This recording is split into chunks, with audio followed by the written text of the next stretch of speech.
ceux qui regardaient derrière la télé et ceux qui sont venus au stade. Malgré la pluie, on les remercie beaucoup parce que c'était un match très plaisant à voir.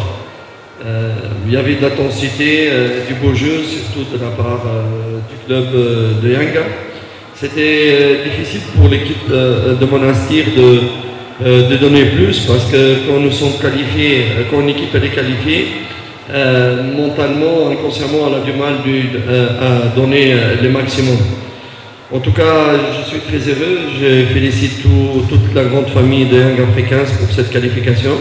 Mais je pense qu'il ne faut pas s'arrêter là. Il faut vraiment être ambitieux et travailler avec beaucoup d'humilité et corriger nos manquements et faire croire aux joueurs qu'on peut avancer. Il ne faut pas s'arrêter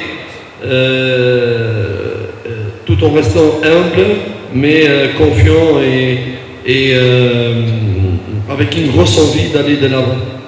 D'aller vraiment de l'avant.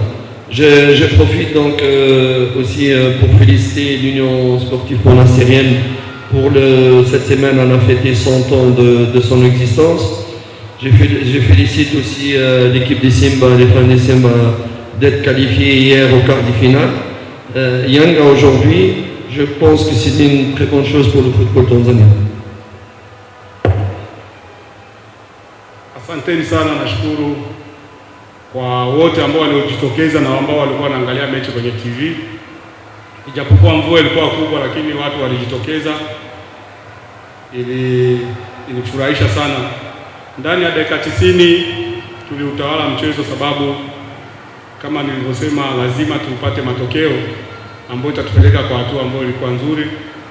Nashukuru sana wachezaji, sababu tu walitimiza hicho ambacho nilichowaelekeza ndani ya dakika 90. Tuna furaha sana kwa kufuzu kwenda hatua inayofuatia. Sio hapo tu ndo tunaweza tukaishia, lakini lazima tufanye kazi kwa bidii, tujitume huku tukiheshimu mpira na sheria za mpira ili tufike mbali. Mimi mwenyewe nina furaha kwa kuona tumefuzu kwenda hatua inayofuatia. Nawashukuru sana wana Yanga, familia ya Yanga nzima, mashabiki na wengineo kwa support ambayo mliotupa hadi tufike hapo tulipofikia. Pia na kuwapongeza timu ya Monastir kwa kutimiza miaka 100 ambao walioisherekea jana. Nawapongeza pia Simba kwa kufuzu kwenda robo finali. Ni vizuri sababu mpira wa Tanzania unaendelea. Donc il m'a pris le temps pour progresser et rentrer un peu dans la philosophie de l'équipe. Je pense que c'est un joueur qui a beaucoup de qualité.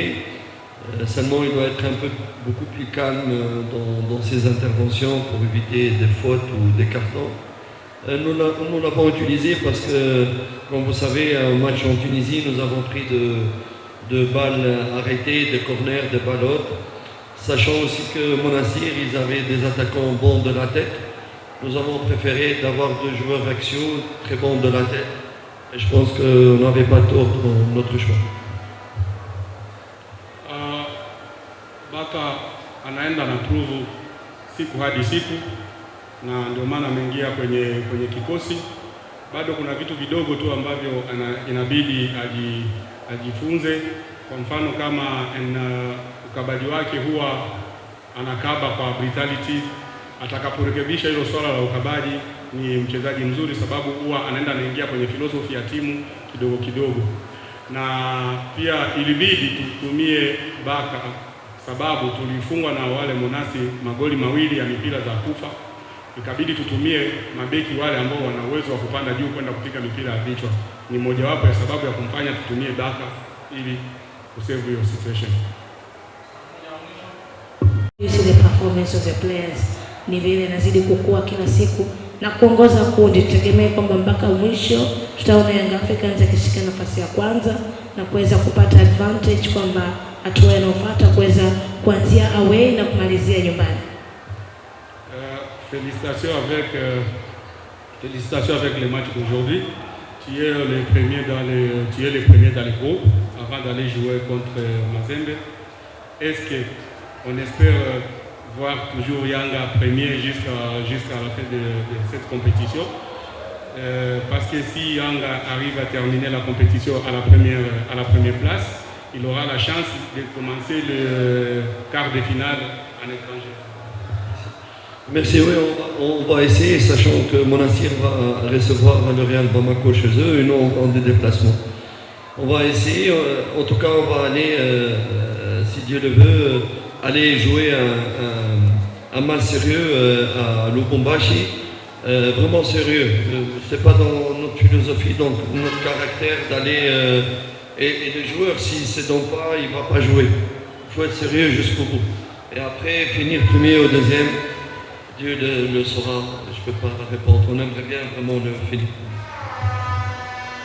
Tunaenda kucheza na TP Mazembe kwao, huku Monastir akiwapokea Real ya Bamako, naye pia nyumbani kwake. Tutajitahidi kadri ya uwezo wetu, tuangalie kama tunaweza tukamaliza kundi tukiwa nafasi ya kwanza. Ni kitu ambacho inabidi wachezaji waweke akilini kwao, kujua kama tunaenda kutafuta nafasi ya kwanza. Kama watakuwa serious, kujua kama tunaenda kupambana ili tuchukue nafasi ya kwanza kwa kuepuka kuwa wa pili kwenye kundi, basi mwingine na ubaki Mwenyezi Mungu ndo anajua, lakini sisi tutapambana kadri ya uwezo wetu. The performance of the players ni vile inazidi kukua kila siku na kuongoza kundi. Tutegemee kwamba mpaka mwisho tutaona Young Africans akishika nafasi ya kwanza na kuweza kupata advantage kwamba hatua inayofuata kuweza kuanzia away na kumalizia nyumbani. Félicitations avec le match d'aujourd'hui. Tu es le premier dans le groupe avant d'aller jouer contre Mazembe. Est-ce qu'on espère voir toujours Yanga premier jusqu'à la fin de cette compétition? Parce que si Yanga arrive à terminer la compétition à la première place, il aura la chance de commencer le quart de finale en étranger. Merci, oui, on va essayer, sachant que Monastir va recevoir le Real Bamako chez eux et non en des déplacements. On va essayer, en tout cas on va aller, si Dieu le veut, aller jouer un match sérieux à Lubumbashi, vraiment sérieux. C'est pas dans notre philosophie, dans notre caractère d'aller... et le joueur, s'il ne se donne pas, il ne va pas jouer. Il faut être sérieux jusqu'au bout. Et après, finir premier ou deuxième, Dieu le saura. Je ne peux pas répondre. On aimerait bien vraiment le finir. Tunaenda kucheza na TP Mazembe kwao, huku Monastir akiwapokea Real ya Bamako, naye pia nyumbani kwake. Tutajitahidi kadri ya uwezo wetu, tuangalie kama tunaweza tukamaliza kundi tukiwa nafasi ya kwanza. Ni kitu ambacho inabidi wachezaji waweke akilini kwao, kujua kama tunaenda kutafuta nafasi ya kwanza. Kama watakuwa serious, kujua kama tunaenda kupambana ili tuchukue nafasi ya kwanza kwa kuepuka kuwa wa pili kwenye kundi, basi mwingine na ubaki Mwenyezi Mungu ndo anajua, lakini sisi tutapambana kadri ya uwezo wetu.